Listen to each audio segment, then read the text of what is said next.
Hi friends, मुक्ताज Joshi. या व्हिडिओमध्ये आपण बॉम्बे हायकोर्ट क्लर्कसाठी मॅथ्सवर आधारित प्रश्न पाहणार आहोत आणि IMP असे प्रश्न आहेत. ॲक्च्युअलमध्ये परीक्षेला ज्या स्वरूपाचे प्रश्न येणार आहेत तसेच प्रश्न मी या व्हिडिओमध्ये घेत आहे आणि हे सगळे प्रश्न वेगवेगळ्या परीक्षांना विचारलेले आहेत. म्हणजे मॅथ्स PYQ आहेत हे पण लक्षात असू द्या. आणि बॉम्बे हायकोर्टच्या क्लर्कच्या परीक्षेमध्ये 90 प्रश्नांचा जो पेपर येणार आहे ना, त्यापैकी 20 प्रश्न हे गणितावर असणार आहेत. तर त्या 20 प्रश्नांसाठीच हा व्हिडिओ महत्त्वाचा आहे. व्हिडिओ शेवटपर्यंत पहा. आणि याच्या अगोदरचे व्हिडिओ म्हणजे मला वाटतं हा 6वा व्हिडिओ आहे गणितावरचा. याच्या अगोदरचे व्हिडिओ पाहायचे असतील तर आपलं जे विठ्ठल जोशी यूट्यूब चॅनल आहे ना, ते ओपन केल्यानंतर प्लेलिस्टमध्ये जा आणि मग न्यायालय भरतीच्या प्लेलिस्टमध्ये तुम्हाला अगोदरचे झालेले सगळे व्हिडिओ पाहता येतील. आणि जर तुम्हाला क्लर्कसाठी हायकोर्ट रेकॉर्डेड व्हिडिओ कोर्स घ्यायचा असेल तर प्ले स्टोअरवरून विठ्ठल जोशी ॲप डाउनलोड करा आणि हायकोर्ट रेकॉर्डेड व्हिडिओ कोर्स विकत घ्या.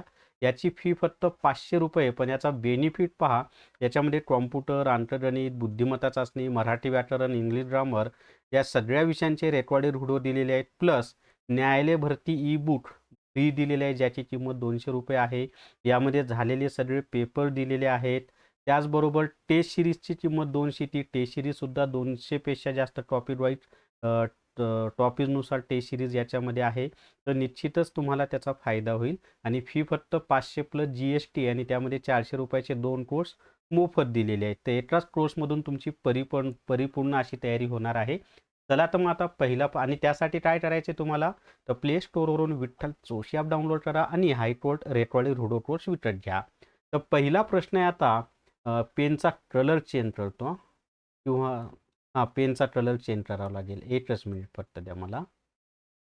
तर प्रश्न असा आहे, एका संख्येच्या 20% मध्ये 40 मिळवल्यास तीच संख्या मिळते, तर ती संख्या कोणती? आता या ठिकाणी पहा, गणितामध्ये ना आपल्याला ती संख्या माहीत आहे का? नाही. मग समजा ती संख्या x आहे. ती संख्या कोणती आहे? x. मग आपल्याला दिलंय काय? xच्या 20% च्या म्हणजे गुणिले 20% म्हणजे 20/100. xच्या 20% 40 मिळवल्यास तीच संख्या मिळते. बरोबर आहे. मग आता इथं जर आपण सोडवलं तर 20/20, 20/5 हे आलेलं आहे x/5. मग x/5 अधिक आहेत, पुढे जाऊन वजा होतील. मग 40 बरोबर x वजा x/5. आता इथे पहा, x वजा x/5 यांची जर आपण वजाबाकी केली तर या xचा छेद काहीच नाही म्हणजे 1 असतो. मग तिरकस गुणाकार करा. 40 बरोबर x गुणिले 5 केलं तर ते आलं 5x वजा 1 गुणिले x केलं तर ते आलं x आणि छेदस्थानी 5 आहे तसे लिहायचे. आता या 5x मधून x गेला. आता काही जण काय करतील, हे 5 आणि हे 5 कटले. असं होत नाही, हे लक्षात असू द्या. वरची आधी वजाबाकी करावं. इथं जर गुणिले चिन्ह असतं तर मग तसं करता आलं असतं आपल्याला, पण इथं वजाबाकीचं चिन्ह आहे की नाही. मग 5x मधून x गेला तर ते राहिले 4x. हे 5 भागिले आहेत, इकडे येऊन काय होतील, गुणिले होतील. मग ते असं होणार आहे, पहा पुढची स्टेप अशी आहे, 40 गुणिले 5 छेद 4 बरोबर x. आता हे 4 कुठून आणले माहीत आहे का? या 5x मधून हा x वजा केला. या xचा सहगुणक काहीच नाही म्हणजे 1 असतो. मग या 5 मधून 1 गेले, राहिले 4 म्हणजे 4x झालं. हे 4 गुणिले तिकडे आल्यावर भागिले होतील. मग 4 1 4, 4 10 50, 10 गुणिले 5 केलं तर 50. म्हणजे ती संख्या कोणती आहे तर 50 आहे. ब हे त्याचं उत्तर आहे. ती संख्या कोणती आहे? 50 आहे. समजले?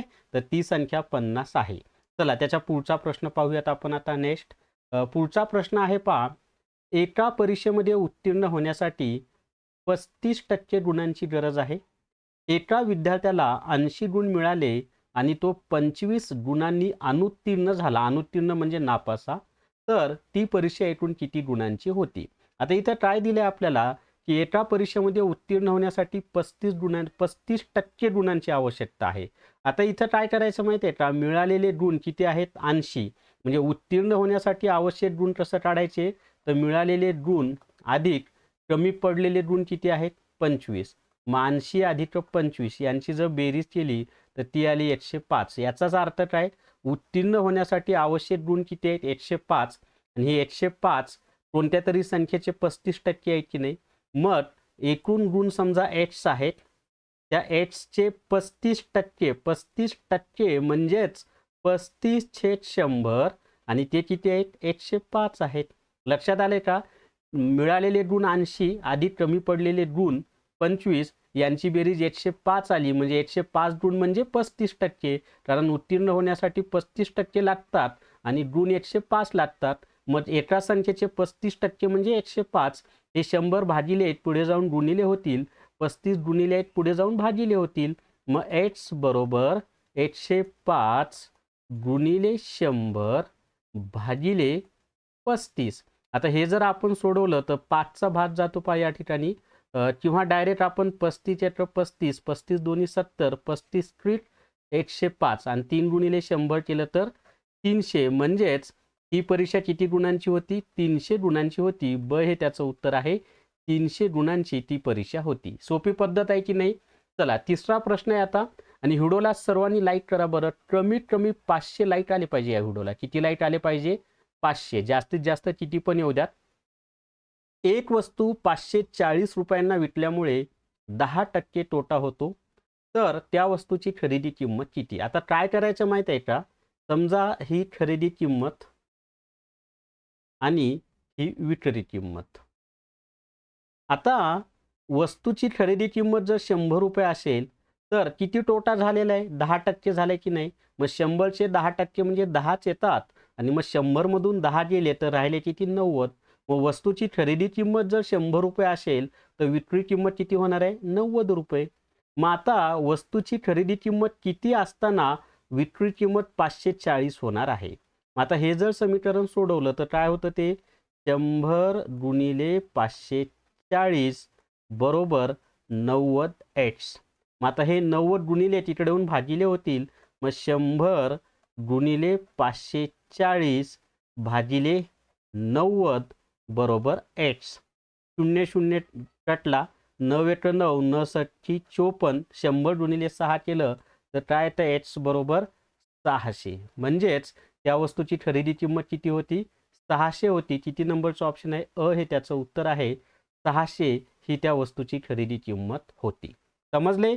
किंवा तुम्ही असे काढू शकता पर्यायानुसार की एक वस्तू 540 रुपयाला विकल्यामुळे 10% तोटा होतो. मग 600चे 10% काढले तर ते 60 येतात. 600 वजा 60 केलं तर 540 येतं. असा एक एक पर्याय घ्यावा लागेल तुम्हाला. मी दोन्ही पद्धतीनं तुम्हाला सांगितलेलं आहे. खूप भारी वाटते की नाही. लय इंटरेस्टिंग आणि सोप्या पद्धतीनं मी तुम्हाला शिकवत आहे पहा. अतिशय सोपे शॉर्टकट या ठिकाणी सांगत आहे, कुठेही फॉर्म्युला सांगत नाही. अजूनही आपल्याला भरपूर प्रश्न पाहायचे आहेत. पण जर तुम्हाला हायकोर्ट क्लर्क टेस्ट सिरीज घ्यायची असेल तर प्ले स्टोअरवरून विठ्ठल जोशी ॲप डाउनलोड करा आणि हायकोर्ट क्लर्क टेस्ट सिरीज विकत घ्या. याच्यामध्ये ही फक्त 200+ GST आहे. याच्यामध्ये 90 प्रश्नांच्या 10 फुल टेस्ट आहेत. सराव खूप महत्त्वाचा आहे बरं का, कारण 60 मिनिटांमध्ये म्हणजे एका तासामध्ये 90 प्रश्न सोडवायचे आहेत, आणि त्यात गणित बुद्धिमत्ता चाचणीचे 40 प्रश्न आहेत. त्यामुळं सरावासाठी ह्या टेस्ट महत्त्वाच्या आहेत, आणि टॉपिक वाईज टेस्ट 200पेक्षा जास्त आहेत. पण तुम्ही जर हायकोर्ट रेकॉर्डेड व्हिडिओ कोर्स घेतला तर ही टेस्ट सिरीज घ्यायची गरज नाही. तो कोर्स घेतला नसेल आणि सरावासाठी पेपर पाहिजे असतील तर ही हायकोर्ट क्लर्क टेस्ट सिरीज उपलब्ध आहे. फी फक्त 200+ GST आहे. चला त्याच्या पुढचा प्रश्न आहे आता. एका माणसाने 2 सायकली प्रत्येकी 3000 रुपयांना विकल्या. एकावर त्याला 20% नफा झाला आणि दुसऱ्यावर 20% तोटा झाला. तर या व्यवहारात त्याला एकूण किती टक्के नफा किंवा तोटा झाला. आता एक लक्षात ठेवायचं, जर खरेदी किंमत समान असेल, म्हणजे 2 वस्तू आहेत, त्या दोन्ही वस्तूंची खरेदी किंमत समान असेल आणि जेवढा टक्के नफा झालाय तेवढा टक्के तोटा झालेला असेल तर त्या व्यवहारामध्ये नेहमी शेकडा तोटाच होतो. आणि मग शेकडा तोटा बरोबर शेकडा नफा आणि शेकडा तोटा समान आहे की नाही त्याचा वर्ग करायचा. 20चा वर्ग बरोबर आहे. मग आता 20चा वर्ग किती येतो, या ठिकाणी 20चा एक मिनिट, आणि त्याचा वर्ग छेद 100 असं ते करायचं असतं. शेकडा तोटा बरोबर समान शेकडा नफा समान शेकडा तोटा अंशस्थानी लिहायचा. त्याचा वर्ग करायचा आणि छेदस्थानी 100 लिहायचं. 20चा वर्ग किती येतो? 400 छेद 100. 0 टटला 0 टटला उत्तर आलेलं आहे 4% तोटा. आणि मी तुम्हाला परत किती नंबरचं ऑप्शन आहे ब हे त्याचं उत्तर आहे 4% तोटा. मी तुम्हाला परत सांगतो की खरेदी किंमत समान आहे आणि त्या वस्तूच्या विक्रीवर एका वस्तू म्हणजे 2 वस्तू आहेत, त्या 2 वस्तूंची खरेदी किंमत समान असेल आणि एका वस्तूवर जेवढे टक्के नफा झालेला आहे तेवढे टक्के तोटा दुसऱ्या वस्तूच्या विक्रीवर झाला असेल तर त्या व्यवहारामध्ये नेहमी शेकडा तोटाच होतो आणि शेकडा तोटा बरोबर समान नफा किंवा समान तोटा अंशस्थानी लिहायचा, त्याचा वर्ग करायचा आणि छेदस्थानी 100. क्लिअर झाले? चला त्याच्या पुढे आता 2 संख्यांचा गुणाकार 3150 असून त्यांचा मसावी 15 आहे, तर त्या संख्यांचा लसावी किती? आता या ठिकाणी ॲक्च्युली फॉर्म्युला असा आहे, पहिली संख्या गुणिले दुसरी संख्या बरोबर मसावी गुणिले लसावी. मग आता आपल्याला ऑलरेडी किंवा मसावी गुणिले लसावी बरोबर पहिली संख्या गुणिले दुसरी संख्या. मग आता 15 गुणिले लसावी असं लिहित बसायचं नाही बरं का परीक्षेत तुम्हाला. बरोबर 2 संख्यांचा गुणाकार 3150. डायरेक्ट काय करायचं, अशा स्वरूपाचं उदाहरण असेल, तुम्हाला 2 संख्यांचा गुणाकार दिलाय, मसावी दिलाय आणि लसावी विचारलं तर डायरेक्ट लसावी बरोबर गुणाकार भागिले मसावी करायचं. आणि जर लसावी दिला असेल आणि मसावी विचारलं तरी सुद्धा हेच करायचं. मग आता इथे जर भाग दिला तर 15 × 15, इथं 15 दोन्ही 30, 31 मधून 30 दिले राहिला 1, 15 झाले. 15 × 15 त्याच्यावर 0 द्या. ब हे तुमचं उत्तर आहे. किती उत्तर आहे? 210 हे तुमचं उत्तर आलेलं आहे. तर त्याचा लसावी किती आहे? 210 आहे. आता त्याच्या पुढे पहा, पण सर्वांनी व्हिडिओला लाईक करा बरं का. कमीत कमी 500 लाईक आले पाहिजे. व्हिडिओ जास्तीत जास्त शेअर करा आणि विठ्ठल जोशी आपलं यूट्यूब चॅनल सबस्क्राईब करा. तसंच विठ्ठल जोशी टेलिग्राम चॅनल सुद्धा जॉईन करा. अशा लहानात लहान संख्येचा शोध घ्या जिला 12, 15 आणि 20 ने भागल्यास प्रत्येक वेळी 4 बाकी उरेल. आता यावेळेला लक्षात ठेवा, लहानात लहान संख्या म्हणलं की लसावी, मोठ्यात मोठी संख्या म्हणलं की मसावी. मग ह्या ज्या 12, 15, 20 आहेत ना, यांचा लसावी काढायचा. लसावी कसा काढायचा? तर सगळ्या संख्या अशा आडव्या स्वरूपातल्या 12, 15, 20. त्याच्यानंतर या सगळ्या संख्यांना एका समान संख्येने भाग जाईल ती संख्या शोधा. तर मला वाटते सगळ्या संख्यांना समान संख्येने भाग जात नाही.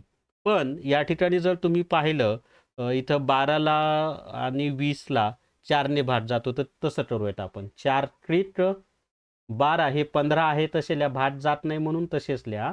आणि इथं 20ला कितीचा जातो? 4 × 5 = 20. आता परत जर आपण पाहिलं तर या सगळ्या संख्यांना एका समान संख्येने भाग जात नाही. पण आपण इथं 3ने जर भाग दिला तर 3 × 3, 3 × 5 = 15, हे 5 आहे तसेच घ्या. आता त्याच्या पुढे काय करायचं आपल्याला? त्याच्या 12, 15 आणि 20 अशाच संख्या आहेत ना, 12, 15 आणि 20. आपल्याला लसावी काढायचं आहे ना, म्हणून अशा पद्धतीने करत आहोत. मसावी असतं तर तसं करता आलं नसतं. ठीक आहे. मग आता परत आपल्याला काय करायचं या ठिकाणी पहा. या ठिकाणी पहा 5ला 2 5 आले की नाही, मग त्यांना 5ने भाग जाईल. इथं 1ला 1, 5 × 5, 5 × 5. आता इथं 4 × 3 × 5 × 1 × 1 × 1 असं करायचं असतं. पण हे 1 × 1 × 1 केलं तर त्याची किंमत 1च येणार आहे ना. म्हणून आपण डायरेक्ट लिहूयात 4 × 3 × 5. त्याच्यापुढे ×1, परत हे ×1 आणि ×1 असं घ्यायचं असतं. पण याची किंमत 1च येणार आहे आणि याने या संख्येला गुणलं तरी त्याचा गुणाकार या संख्ये एवढाच येणार आहे. म्हणून मी ते पुढचं लिहित नाही. 4 × 12, 12 × 5 = 60. हा 60 काय झाला माहिती आहे का? आपला लसावी झाला. आणि लसावी असेल तरच मी सांगितलं या पद्धतीनं कोणत्याही 2 संख्यांना भाग जात असेल तरी द्यायचं बरं का. मसावी टाळण्यासाठी तसं चालत नाही. मग आता इथे जर आपण पाहिलं तर लसावी हा 60 आलाय. विचारले काय? प्रत्येक वेळी 4 बाकी येईल. मग जेवढी बाकी येईल ना ती बाकी या लसावीमध्ये मिळवायची. मग 60 + 4 हे जर आपण केलं तर उत्तर काय येणार आहे? 64 हे आपलं उत्तर येणार आहे. काय उत्तर येणार आहे? 64. तर ब हे त्याचं उत्तर आहे. 64 हे आपलं उत्तर आहे. चला त्याचा पुढचा प्रश्न आहे.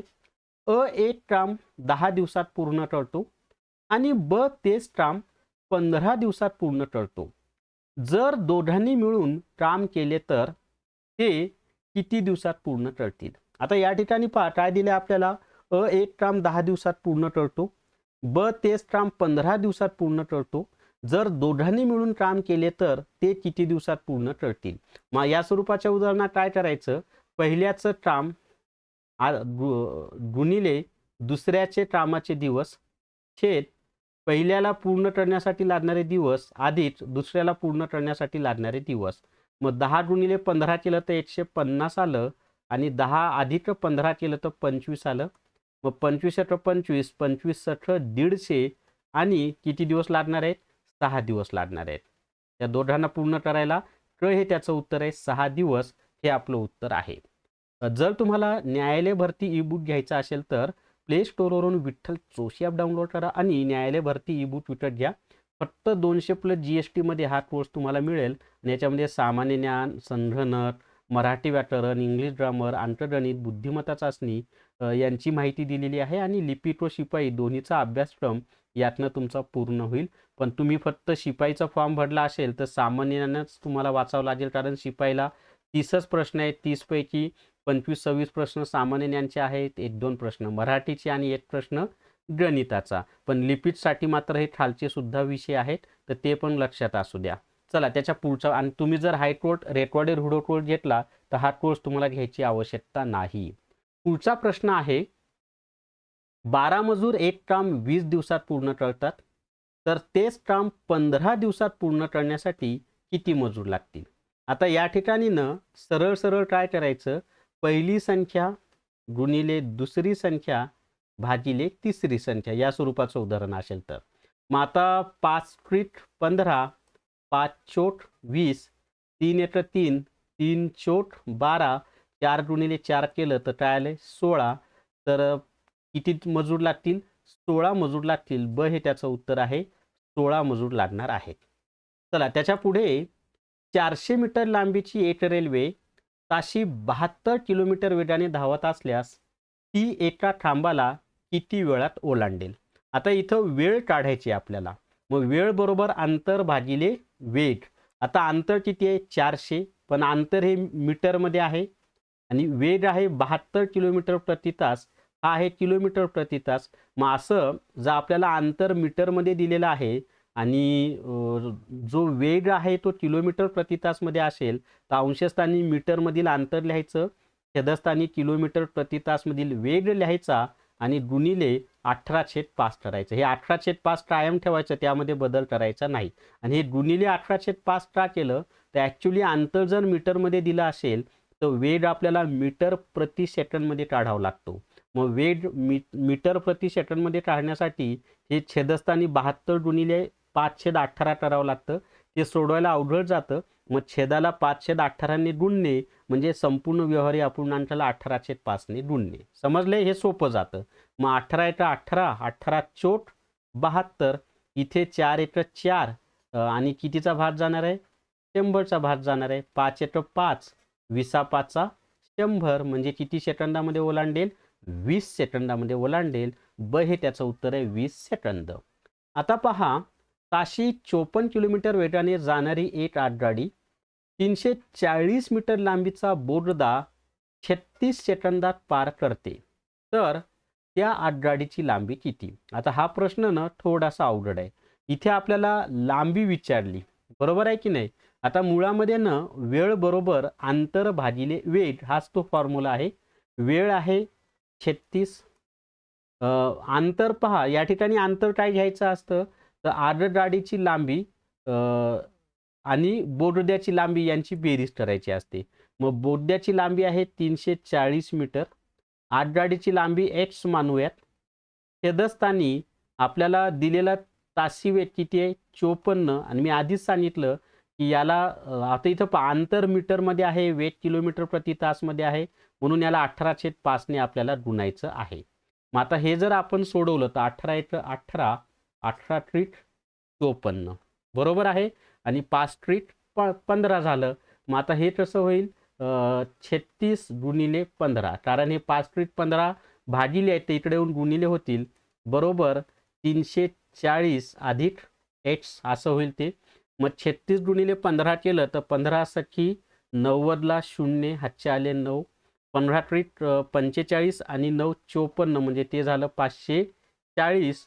आता इथं पहा बरोबर 340 अधिक एक्स, पण हे 340 अधिक आहेत इकडे आल्यावर वजा होतील. 540 वजा 340 बरोबर एक्स. 540 मधून 340 गेले तर राहिले 200. 200 बरोबर एक्स. आपण एक्स काय मानलं होतं, आगगाडीची लांबी मांडली होती, तर आगगाडीची लांबी 200 मीटर आलेली आहे. ब हे त्याचं उत्तर आहे. 200 मीटर हे आपलं उत्तर आलेलं आहे. जर तुम्हाला माझ्याकडून म्हणजे मी लिहिलेली गणित आणि बुद्धिमत्ता चाचणीची पुस्तकं घ्यायची असतील तर मला 8806068618 या व्हॉट्सअपच्या नंबरवर मेसेज करा. मॅथ्स रिझनिंग बुक म्हणून फक्त 450 रुपयामध्ये ही दोन्ही पुस्तकं तुम्हाला घरपोच मिळतील. आणि ही पुस्तकं मी पुस्तकाच्या दुकानावर देत नाही, तुम्हाला पोस्टाने घरपोच पाठवतो. तुम्हाला घ्यायची असतील तर मला व्हॉट्सअपला खाली दिलेल्या नंबरवर मॅथ्स रिझनिंग बुक म्हणून मेसेज करा. 450 रुपयामध्ये घरपोच मिळतील. आणि तुम्हाला माझ्याकडून फक्त गणित हा विषय शिकायचा असेल, फक्त गणित हा विषय, तर प्ले स्टोरवरून विठ्ठल जोशी ॲप डाउनलोड करा आणि सरळ सेवा भरतीच्या फोल्डरमध्ये अंकगणित रेकॉर्डेड व्हिडिओ कोर्स आहे. त्याची मूळ फी 600 आहे, पण 3 दिवसासाठी तुम्हाला फक्त 300 रुपयामध्ये हा कोर्स मिळेल. पण तुम्ही जर हायकोर्ट रेकॉर्डेड व्हिडिओ कोर्स घेतला ना, तर हा कोर्स घ्यायची आवश्यकता नाही. तो घेतला नसेल आणि माझ्याकडून गणित शिकायचा असेल तरच हा कोर्स तुम्ही विकत घ्या. निश्चितच तुम्हाला फायदा होईल. तर या व्हिडिओमध्ये एवढीच माहिती मित्रांनो. या व्हिडिओला सर्वांनी लाईक करा, शेअर करा आणि विठ्ठल जोशी जे आपलं यूट्यूब चॅनल आहे ते सबस्क्राईब करा. थांबूयात. Thank you very much.